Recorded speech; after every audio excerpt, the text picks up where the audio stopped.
So I say there were two Karens, one that believed that she could and one believed that she couldn't.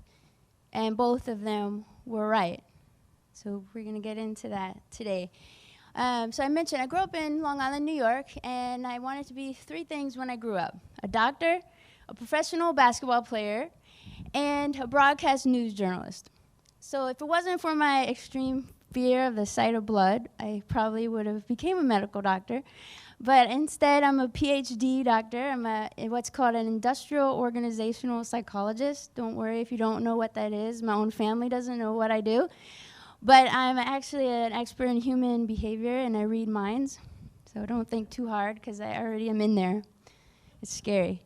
And no, I don't do that at all. But I actually work with businesses and help them have adult conversations, so to put it easily. Later, growing up, I remember in about the 5th grade, you get that opportunity to say, what you want to do when you grow up. And I remember saying, I'm going to be in the NBA. And I drew a poster and everything. And a little boy in my class said, girls can't be in the NBA.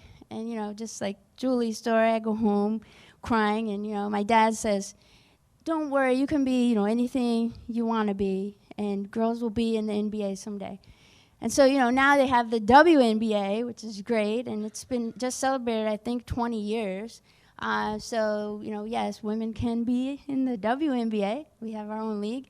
I actually ended up playing professional basketball with the Marine Corps for over 10 years and actually had an opportunity to coach with them as well. So that's about as close as I got to the NBA, but it's very, very fulfilling opportunity.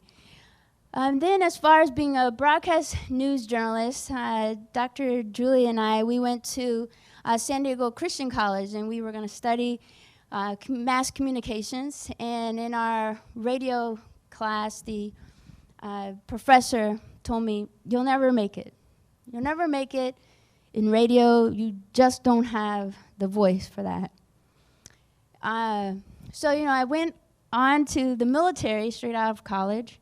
And I ended up going through all my training in the Marine Corps. The way that you get your job as an officer is you go to your kind of boot camp or officer candidate school, and then you go on to something called the basic school, which is 6 months long, and you have to learn every single job that the Marine Corps has. And you learn that by actually doing it. So for 6 months, you actually do every single job, and then you rate the jobs 1 through, however many there are, for females at the time. So say, 1 through 60 that you can go into, and you hope that you get something in your top 5 choices. So in my 6-month experience of doing every single job in the Marine Corps, I learned I didn't want to do anything that was going to put me in the field. I didn't want to do anything that was going to get me dirty. So I picked air everything. It was, air support, air maintenance, air defense, air traffic control. So it comes time to get my job in the Marine Corps, and I end up getting air support. Well, little did I know that air support actually deployed 9 months out of the year, because anytime that the Marine Corps deployed, they needed air support. Air support is actually known as the hyphen of the Marine Corps, meaning the Marine Corps is known as the MAGTF, Marine Air Hyphen Ground Task Force. So anytime the air and the ground deployed, the hyphen had to go, which was us. So I had some photos there of my military experiences. You can see what I have on the screen there is just some time for me playing all-Marine basketball. Some of my deployments there, obviously during Christmas, any holiday. As you know, 9 months out of the year does cover many holidays. And but a lot of great experiences. I did recruiting for officer recruiting, and met a lot of great individuals and had a lot of great times. And one of the greatest part about my job was that my voice actually controlling aircraft for pilots, fixed wing, and helicopters was broadcast all over the world. And so much so that when you talk like this in the United States Marine Corps, you get to be very popular. So I was working in the Pentagon, and pilots would actually stop me and say, "I know you. I talked to you." And I'd say, "Oh, okay. Yes, I'll be here all day. Thank you." So, yes, I'm proud to say I'm one of the most well-recognized voices on the radio around the world. From my time serving, I deployed 3 times in support of Operation Iraqi Freedom, so a war veteran.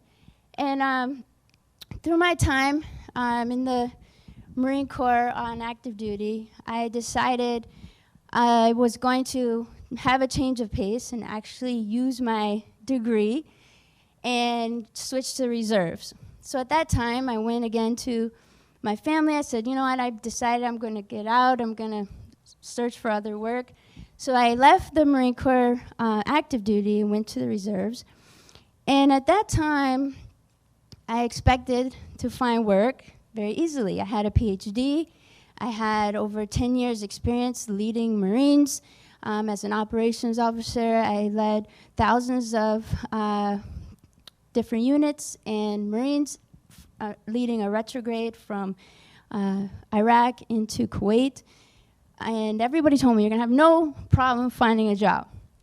So I searched and searched and searched. And for nearly a year, I was unemployed with a PhD. And I sunk into a very deep depression, and it was terrible. I didn't even want to look at my own self in the mirror. I felt that I was a failure. I felt that I failed everybody around me. I felt that I didn't do something right. And I was interviewing with Fortune 500 companies, and I was preparing for another interview with my sister, and it was for a well-known company. And my sister was helping me go through the questions. So she says, all right, you've got to be prepared to be on your feet for 12 to 15 hours. Can you do that? I'm like, yeah, I can do anything. I'm a Marine. She says, you got to travel to a lot of locations to check on your employees. Can you do that? Sure, I've worked with tons of employees. I've been all over the world. I can do that. She says, you've got to supervise up to 1,200 to 1,500 employees. Can you do that? Sure, I've supervised way more than that over my time. No problem. She's like, wow, this sounds awful. And I'm like, you know what? You're right. This sounds terrible. I don't want to do this. I don't want to do this anymore. You see, I'd done all of that already in the Marine Corps. Every single job that I've held and I've already accomplished, I did all of that already. That was the last interview that I did for operations jobs, for management, for supervisors. After that, I started looking specifically for industrial organizational psychologist jobs, which was now where my passion was. You see, because I didn't not have the skill sets for a job when I got off active duty. Because I didn't have the confidence for these jobs that I was applying for. I lost so much confidence leaving active duty that I was searching for my passion. And that's what I'm talking with you today is the secret sauce. It's what I call the secret sauce. And it's a, I don't want to say algorithm, but it is somewhat of an algorithm. So it's competence plus passion equals your confidence. So if you want to jot that down, it's very helpful in the sense that competence meaning your skill sets. You can have all the skill sets in the world, but if that's no longer your passion, then you're not going to have the confidence anymore to do it. And that's exactly the boat that I was in. I was applying for all these jobs that clearly I was qualified for, but I just didn't have the heart for that anymore. So once I started applying for the jobs that I had the heart for, the passion for, that's when I started really excelling. And my confidence just shot through the roof. Now, I'm an IO psychologist, over, I think, 11 years now. Worked with several government agencies, commercial agencies, as Julie mentioned. We've co-authored one book together, I've authored another, written several technical journals. But it's not about all of those things. It's about my passion, my happiness, my drive, my confidence that is soaring through the roof, that I'm actually doing stuff that I love to do. And I'm not doing stuff that I think I have to do anymore. And I think that's truly why it's the secret sauce. So just like I said in the beginning, that there's two Karens. So at any given time, there's the one that believes that she can, and the one that believes that she can't. And then both of them are right. You can ask yourself the same thing and put your name in there. Because at any given time, there are two of you. And which one are you going to be? The one that thinks that you can, or the one that thinks that you can't? But I challenge you to put yourself in there and be the one that thinks that you can. Because it's up to you and your confidence, and go after your passion. And don't let that stop you. Thank you.